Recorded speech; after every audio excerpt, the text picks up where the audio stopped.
पहलगाम हल्ल्यामधल्या पीडितांना न्याय मिळणारच, मन की बातमधून पंतप्रधान मोदींची ग्वाही. कट रचून हल्ला करणाऱ्यांना कठोर शिक्षा करण्याचं आश्वासन.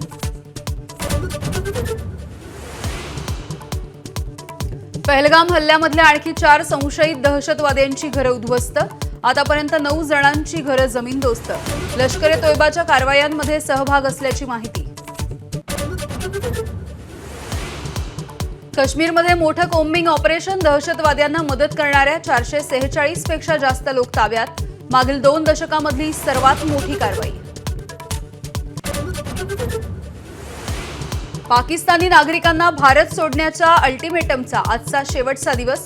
पाकिस्तानी नागरिकांना दिलेले व्हिसा आज रद्द. वैद्यकीय व्हिसा असलेल्यांना 29 एप्रिलपर्यंत सूट. पाकिस्तानचा महाराष्ट्रामध्ये आलेला एकही नागरिक बेपत्ता नाही. माझाच्या रिपोर्टनंतर मुख्यमंत्री देवेंद्र फडणवीसांचं स्पष्टीकरण. संध्याकाळपर्यंत सर्व पाकिस्तानी भारताबाहेर जातील असाही दावा. अरबी समुद्रामध्ये नौदलाकडून जोरदार युद्धसराव. अनेक युद्धनौकांवरून क्षेपणास्त्रभेदी यंत्रणेच्या चाचण्या. कधीही कुठेही आणि कसंही तयार आहोत, नौदलाचं निवेदन. एकनाथ शिंदेंनी समज दिल्याच्या नंतर संजय गायकवाड यांची पोलिसांविषयीच्या वक्तव्यावरून दिलगिरी. व्यक्तिगत अनुभवावरून वक्तव्य केल्याचा दावा. फ्लेक्स आणि पोस्टर लावण्याची खुमखुमी असणाऱ्यांनी अधिकृत होर्डिंग्ज वापरावेत. मुख्यमंत्री देवेंद्र फडणवीसांचा सल्ला. माझे बेकायदा पोस्टर लावले तरीही हटवा, सर्व महानगरपालिकांना सूचना.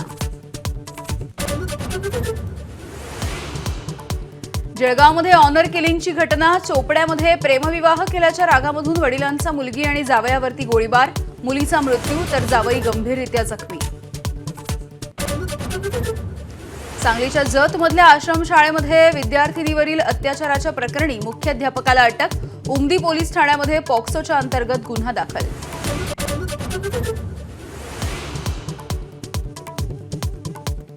पोप फ्रान्सिस यांच्या पार्थिवावरती रोममधल्या सेंट मेरी मेजर बॅसिलिका इथे अंत्यसंस्कार. जगभरामधील राष्ट्रप्रमुखांची उपस्थिती.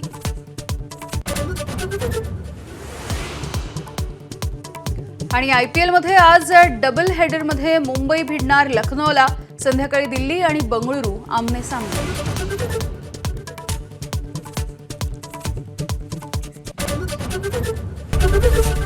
एबीपी माझा, उघडा डोळे बघा नीट.